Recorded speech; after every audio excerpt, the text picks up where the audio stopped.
Hey everyone, and welcome to Recharge the Podcast. I'm David Coe. Today, my guest is a New York Times best-selling author, a passionate animal rights advocate, a podcast host, and busy mom of three. She is definitely someone who knows firsthand how important it is to make space for self-care and forgiveness. She wrote a whole book about that. So let's recharge with Katherine Schwarzenegger Pratt.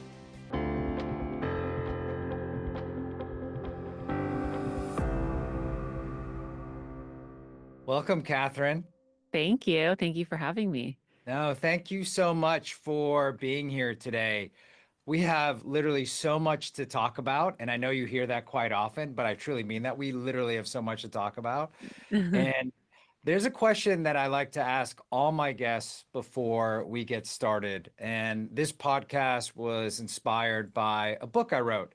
So before we begin, I wanted to ask you a question is, how's your battery today and why? Today, my battery is very full.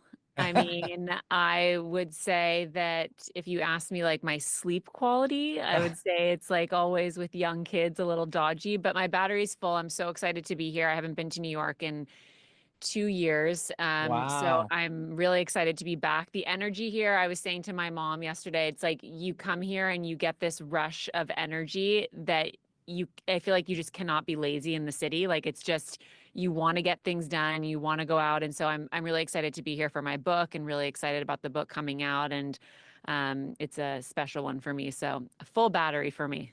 I love that. And speaking of the book, congratulations. I see Thank it you. behind you. I Yeah, love the art around the book. thank you.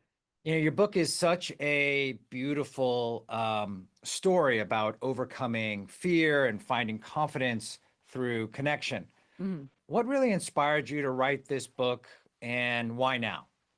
So the book is based off of my connection that I had with my childhood horse, Brandy. And it was such a meaningful and profound one for me. And I always knew I wanted to do something with my relationship with Brandy and how impactful it was in my life. And it really felt that doing this book happened at the perfect time for me. I have three of my own children now and also a stepson. And so I really feel like I've spent so much time the past 5 years. My oldest daughter is 5, and Wow. just reading children's books. And I love when books have positive messages. And so I wanted to write Yes. a book about Mm. overcoming fears and about courage and about bravery and really have it be a book that parents look at as a partner in their parenting journey of being able to read this book and have natural and organic conversations come from the pages and the story and the words and the Mm. pictures in this book, and also allow this book to have natural prompts for when you're done reading the book, saying to your child, what are you afraid of? Or Uh, how do you work through your fears? Or have your mm. kid ask you that question. And what does it mean to be brave? What does it mean to be courageous? And also, of course, to shine a light on the incredible healing power of animals. And anyone who's experienced that knows exactly what I'm talking about. People can have a connection with a rabbit or a dog or a cat or a horse. So it's such a gift to have in our lives to be able to be blessed with the presence of these animals. And for me, my horse Brandy has provided me with such a sense of calm and peace that Mm. I couldn't find anywhere else. And so I wanted to shine a light on that as well in this book. Oh, that's so lovely. And there's actually a ton to unpack there in terms of what you just talked about. I didn't grow up with pets, but what I found was that my kids actually really found a lot of emotional support with our dogs. And so my question to you is like, what role do you think animals can really play in mental health? Well, there's a reason that there are emotional support dogs and emotional support Yeah. animals and therapy animals, and of course, Yeah. the whole industry of equine therapy. So there's obviously a reason that animals provide people with various forms of support and a sense of Mhm. calm and security that people can't find anywhere else. Mm. When you're able to witness your kids or just any child in the presence of an animal, the thing that is so incredible about animals is that they don't care what you do for a living. They don't care how much money you make. They don't care what you look like or, what cool thing you think that you did that day. And they also don't care about what mess up you've done that day or what failure So you've good. had. They love you and see you for who you are, and you can't fake it with an animal.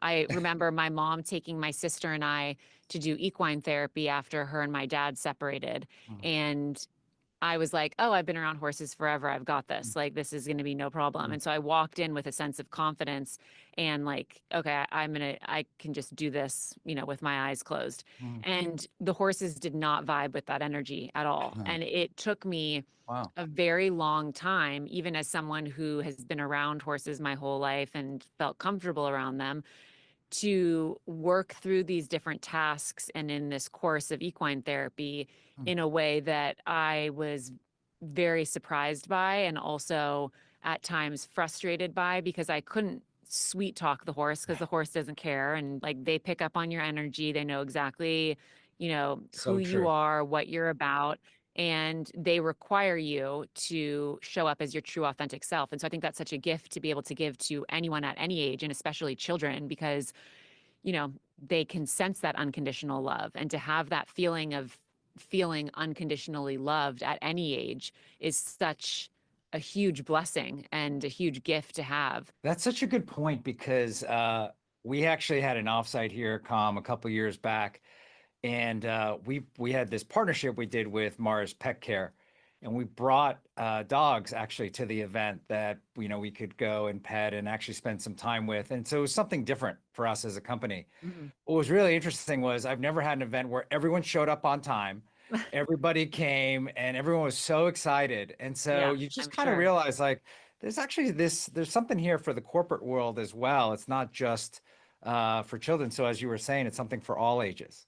It's amazing when you incorporate animals into things, how people respond, and also what people learn about themselves. Being in the presence of, when I did my course in equine therapy, Mm, I really it was a lesson to me about, what I was leading with and also what I mm, needed to focus on.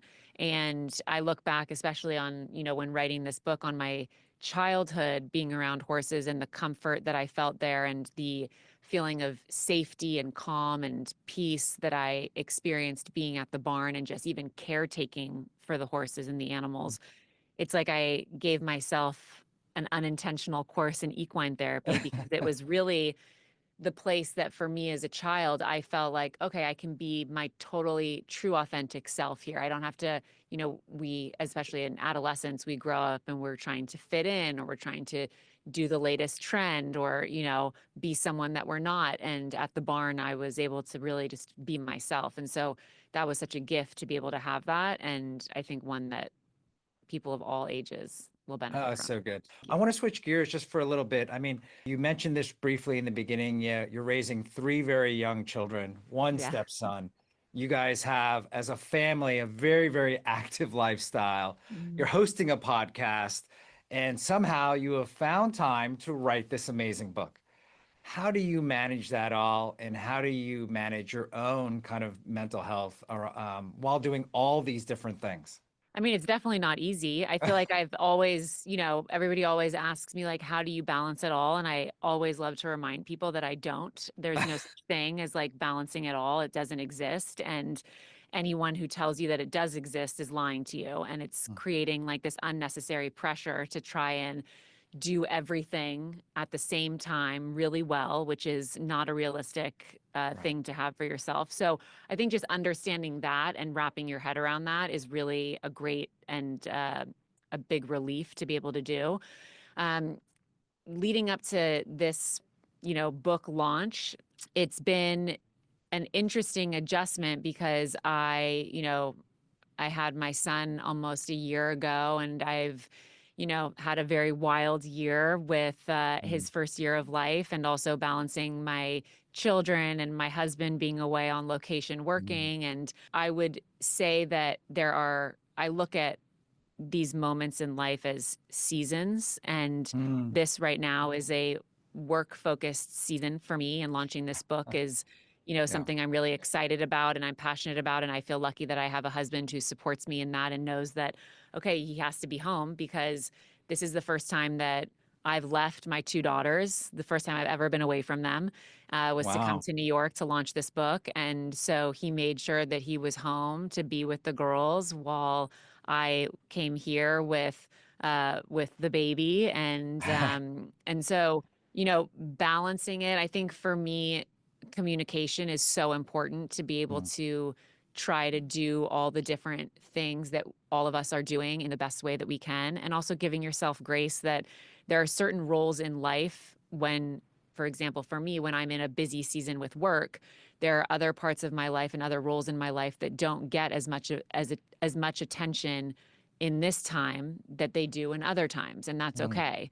So, I normally my husband and I do a date night. Have we done a date night while I'm ramping up for this book? No, we haven't, and that's okay. So for me, my number one role and number one priority that I always want to give the most of my attention to is my children. And so making sure that that role is always the one that is forward facing and my priority. And then everything else, you know, comes second to that and takes turns doing it, because you can't do it all at the same time. It just doesn't work. Absolutely. I'll be curious when you get back home because I had this as well with my two daughters. I remember when my wife left and she was gone for a little bit with a trip, and she came back and she was like, "How was it?" And I was like, "It was great. It was fine, you know." But inside I was like, "Oh my God, thank God you're home. I could use the help." But you have a real Yep, new appreciation. But yes, totally. I'll be very curious to see how it goes with you and your husband. I mean, I've made it pretty much foolproof. So I will, That's what you I always mean, think, right? it's what you think. I literally have like mapped out like to the hour of what goes on, what needs to happen, everything, which he really appreciated. So I'm also really happy my sister is there, because Oh, she's like gonna be reinforcements. there. Yeah, reinforcement. My mom came here with me to help me with the baby. So I'm Amazing. like, everyone has support. Hopefully it's all good. It'll be good. Well, Catherine, you've been writing books now for over 15 years. I I think know. this is your Crazy. sixth book, Sixth right? book, yes. Yeah. Sixth book that you have written. Amazing, right? When you look back, are there things that you are doing differently, or in terms of 5 to 10 years ago to 15 years ago, not just in writing books, but how you take care of yourself? Oh yeah. Uh, yeah, I mean, so much. Even just, gearing up to launch this book is so different because I have three children. Like, it's right. not, what my book tour and book launches looked like before I had children, or even 2 years ago when I only had two children, is dramatically different. And that to realize that in the beginning was frustrating. And then now I'm like, of course it looks different. Like, I have three young children, I have a husband, I have totally different life than I had when I was 19 and I did my first book. And so it looks very different, of course. And the way that I, you know, take care of myself looks very different, because taking care of myself now is like doing my meditation, or just sitting in some silence, or Mhm. I think it looks different at different phases of your Mm. life, and what your self-care looks like is really important. And also checking in with yourself, what you need more of, what you need less of. And so yeah, it definitely, a book tour looks different, life looks different, but it's a blessing. I mean, it's like such a beautiful season of life to be in. So I'm thrilled to be able to say I need to go to my baby, and I have to, that's my priority. I love that. I love that. Talking about different. So you grew up with two very well-known parents, Hmm. Arnold Schwarzenegger, actor and former governor of California, and your mother, Maria Shriver, journalist, part of the Kennedy family, obviously. And you said before they worked so hard to give you as normal of a childhood as they possibly could, Hmm. even though that you were surrounded by lots of fame and attention, and so this brought a lot of scrutiny. And now you're married to an actor who stars in some of the biggest blockbusters of all time, but who's home watching your two daughters, which is great. I Yeah. love that. Yep. How did your parents help you deal with criticism growing up or scrutiny that always kind of comes up, it seems, when you're in the public eye? Well, I think I had a great advantage that my mom also grew up in a very well-known and public Mm, family. So she came in with a lot of experience and also a lot of advice and her own experience and journey to pull from. And she talked to us kids about that a lot growing up and even still to this day. So we wow. had, a really great uh, person to go to ask for advice and to ask for experience. And that was very helpful to have that and still is obviously tremendously helpful. And I think our parents did a really great job giving us a very normal upbringing and normal childhood. We Mm. didn't go to events, we didn't go to red carpet things, we never Oh, got our wow. picture taken. We lived a very normal childhood. We didn't use the last name Schwarzenegger all the time. It was just S, Catherine S. So we had a lot of privacy. We had a lot of normalcy, and that was really important to my parents. It was really important to anyone that Mm, came around us, and they had to be on the same page that we we have to do everything just like everybody else. We get to do everything like everyone else, and mm. um, that was really important to them. And I think they did a really good job. And so it's really important to Chris and I as well. I think Chris came into our family and, and looked at the four of us kids and was like, you guys are good human beings. You all Oh, get so good. along really well with each other. And you all really want to be around each other. You want to be around your parents. You all, work really hard. You're good people. And for me, that was a great thing to have him have the desire to try and do a lot of the same things that our parents did growing up because we could draw from my own experience and also be able to talk to my parents about it as well. So, I think Chris and I are aligned with wanting to give our children the same level of privacy that I was gonna ask that same yeah, question just now. yeah, it's Yeah. definitely something that's really important to us is Mm, being able to have them create their own identity and create their own sense of self separate from Chris and I and separate from the rest of their family and giving them privacy to do their own thing, be their own people, have their own interests, and feel loved and supported as individuals for who they are. And that was such a gift my parents gave to us kids. And we try to just like give them a very normal and private upbringing, and also their privacy is a priority for us. So we're aligned there. I love that. I love that. And I've read also a lot about, your compassion and your empathy were inspired by your grandparents, Hmm. which I love. So Sergeant Shriver, who helped to found the Peace Corps, Yeah. um, and Eunice Kennedy Shriver, who founded the Special Olympics. And so when you think about that from your own grandparents, are there teachings that they gave you that you kind of remember and kind of go, oh yeah, these are things that are kind of ingrained in me from them?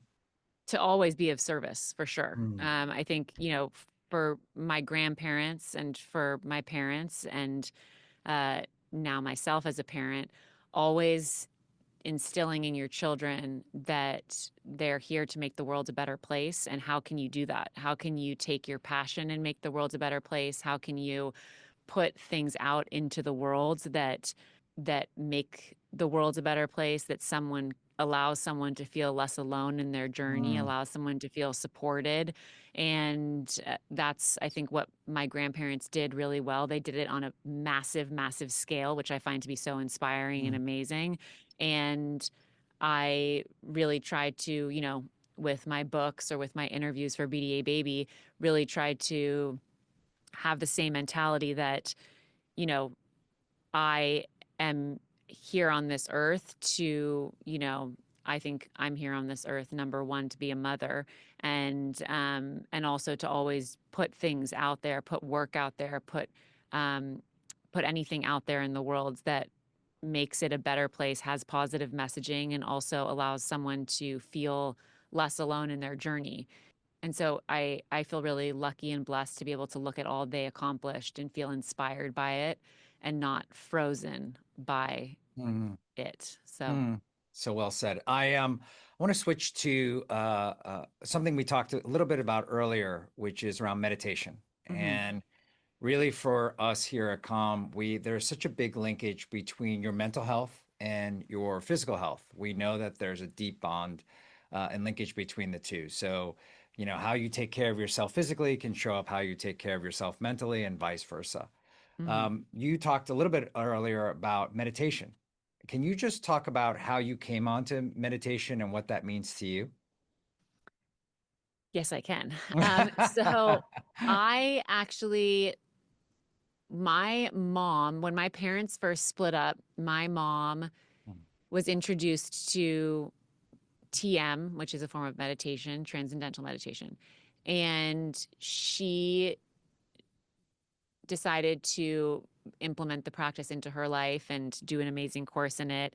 And she thought that it would also be really helpful for me and for my siblings. And so she decided to give us courses in that as well. I was not in the place to receive it Mm, at all. I was mm. like, this is ridiculous. I can't even get in the mindset of taking in meditation or doing meditation. Like I just Mhm, wasn't at that place in my life. mm, And it really wasn't until last summer when I was very pregnant with my son, and I have, my two little kids, and I was trying to get a ton of things done, and my sister was in the house with me, and my husband was away on location filming, and I was like running around doing all the things, and my sister, which I feel like this is only something really like a sibling can say to you, but she said to me, she was like, how are you doing? And I was like, mm, I'm good. Why? And she was like, well, I know you've always wanted to be a mom. Like you've dreamt of being a mother your entire life. You've always dreamt of having kids. You've always wanted to be a mom and you've wanted what you have right now. mm, And you're rushing about life. You're trying to get everything done and you just don't seem like you're having fun. mm, And I was like, at first I was like, excuse me. And then I was like, okay, I'm going to actually listen to this.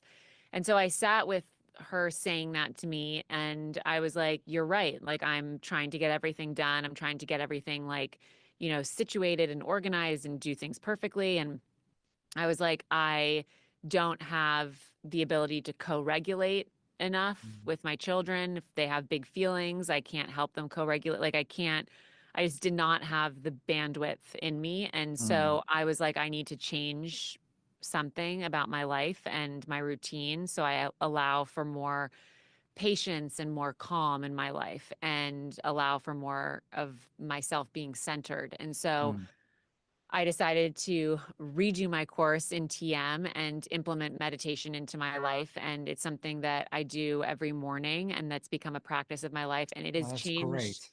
my life dramatically. Mm. And I'm convinced it's why my youngest child is so calm and chill, is because I meditated so much in my pregnancy with him. And Mm. even I would use the Calm app and I would just like Ah, beautiful. zen out. Yeah. And I was very pregnant and I was doing it. And I was just like, I'm going to be super calm. I'm going to find my inner peace and I'm going to center myself. And it really allowed for me to have so much more to give and Mm, lowered my reactivity to things mm, and to situations and mm, scenarios so dramatically that I showed up better as a wife, as a mother, as a sister, as a daughter, as a friend in a mm, totally different way. And I saw the benefits of that very quickly for me. mm. And and I see it all the time when like when I see my son, I'm like, you're very calm, very relaxed. You're like a little Buddha baby. And so I'm like, that was because of the meditation. So if you're pregnant, meditate, you'll have a very calm baby. Um, so yeah, it's definitely really important and a big priority in my life to be able to integrate that into my daily routine. And also just moving my body every day is also a really big part of like how I take care of myself and how I focus on my mental health and and also just being gentle and kind to myself as well. Well, you've heard it here first. If you meditate while pregnant from Katherine Schwarzenegger Pratt, you will have a calm Hopefully. baby. I love Yeah. that. Yeah, it can just be so life changing. And whether it's around meditation or our next topic around sleep, it really plays into people's, kind of overall mental well being. Yeah, for And sure. pretty much half our users today that come to us say they come to us because of sleep. And so we recently launched the Calm Sleep app as well. And for me, it's not the number of hours that you sleep, it's really about just getting good quality sleep. What role does sleep play in your own mental health and your journey? Like, how important is that to you?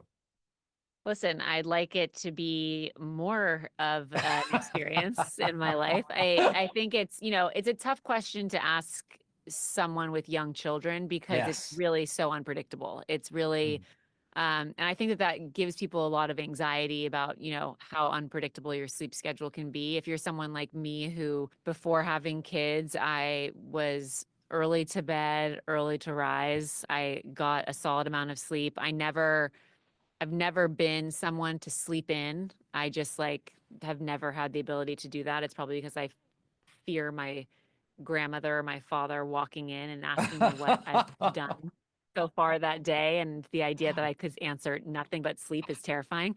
But I mean, sleep is a priority for me. I try to go to bed, early to try to get in sleep. And then one of the three of my children wakes up at Right. some point in the night and I go right back to sleep. Mm, So it's mm, it's a priority and it's also a season of waking up more frequently than I'm mm. supposed to. Thank you for sharing that. Before we wrap, I like to end every episode with three final questions, Mhm. and a little bit of a speed round. What's something about you that might surprise people? My God, I was just thinking of this the other day that might surprise people. I don't think it's anybody who knows me or has followed me at all on social media knows that I love organizations and labeling everything. My favorite contraption is a label maker. I love Um, that. so I don't know if that's something that somebody doesn't know about me. Maybe that I enjoy knitting. Ah, hey, that's great too. I love that. Yeah, that could be Awesome. it. Yeah. Thank you. Well, look, you inspire so many. Who inspires you? Oh, so many people. Um, I would say my mom for Mhm, sure. She mhm. inspires me every single day. I always just look at her and I'm like, how are you doing this? How are you doing that? How mostly, of course, all of my mom's accomplishments are incredible, but I would say that her accomplishment in the motherhood department, now that I'm a mom, especially, I'm like, I am so inspired by her all the time. And also mothering young children and also adult children and how she's been able to do that and navigate that. And she was so inspiring, as a wife. She's so inspiring as a first lady, as, Mm, a journalist, as an author of all the different roles that she tackles, and most of all as a mother. So she definitely inspires me every day. mm. And finally, what's your favorite way to recharge? Be with my family, Mm. have a good laugh. I would say laughing is like my recharge. I laugh in the most inappropriate times. That's a fun fact about me. My husband, when he first met me, was like, something is off with this girl. Um, because I just uncontrollably laugh at the most inconvenient and also inappropriate and uncomfortable times. And also, I laugh so much when I'm with my family. My sister Christina makes me laugh so hard, and that recharges my battery Ah, unlike anything I that's so can experience in my life. So ah, that's so thank God good. That's so for her. good. Laughter's amazing. Yes. I got to tell you, Catherine, I wish we could just keep going. Thank you so much for Thank joining us here you. today and just being just so open about your life, your new book. It's just absolutely incredible and what keeps you grounded in life. It's just been such a pleasure talking to you. For all of our listeners here who want to learn more about your new children's book, where should they go? Cat and Brandy is out officially in bookstores. It's available online. I always, as an author, I always encourage people to go to their local bookstores to buy books or to go to Barnes and Yes. Noble. There's such amazing stores and also just amazing experiences to be able to go into a bookstore and pick up a book. And if you do it with a child, it's even more fun. And it's also available online, of course, for people who don't live near a bookstore. But I'm really excited about it. It's such a sweet story and really talking about overcoming your fears, courage, bravery, celebrating the healing power of animals. And I'm really excited about it. To all of our listeners, if you've enjoyed the conversation with Katherine, I know you did, please share this episode with a friend, a teammate, or anyone in the moment who needs a moment of calm. Hit that like button and press subscribe to our channel. Thank you all for listening again, and we'll see you next time. Thank you.